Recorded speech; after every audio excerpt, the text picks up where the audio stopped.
Hoje eu estou com Juliângela para tirar algumas dúvidas, né? A introdução alimentar é algo que gera um pouco de receio para os pais, né? Porque alguns pais têm muito medo do engasgo, têm muito medo que a criança tenha dificuldade de se alimentar, e alguns pais relatam que ela tem como se fosse um pré-engasgo, né? Eles chamam de reflexo gag.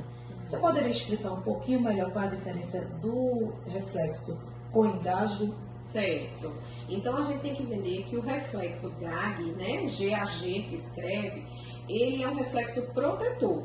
Ele previne o engasgo, tá? Então não significa que o bebê vai realmente engasgar. É um efeito protetor, como eu falei. Então é uma protusão da língua. Quando algum alimento com um pedaço um pouco maior ou casca de fruta, a criança vai tentar engolir, então como proteção dessa via aérea, a língua faz uma protusão, uma exteriorização, devolvendo aquele alimento, né, que a criança pôs na boca, para a parte mais externa. Então, algumas vezes eles chegam a ficar com os olhinhos vermelhinhos, tossem, mas ficam bem porque eles não engasgaram.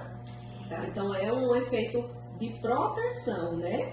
E com isso a gente não deve evitar dar alimentos realmente em pedaços, né? Muitos pais ainda caem naquele erro de fazer os alimentos muito machucados ou liquidificados, peneirados, mas isso é um treinamento do bebê. Geralmente até os 7 meses ele tem esse reflexo mais ativo e depois ele vai entendendo aquela mastigação, vai treinando e esse reflexo naturalmente diminui.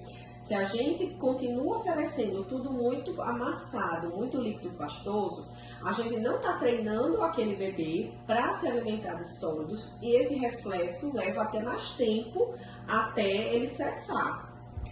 Então é algo comum, normal. Normal.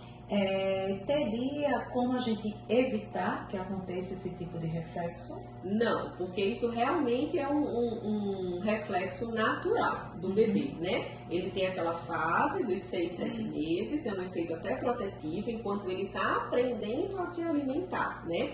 Para a gente diminuir realmente o engasgo, é observar os sinais de prontidão que a gente já conversou em outros vídeos, né?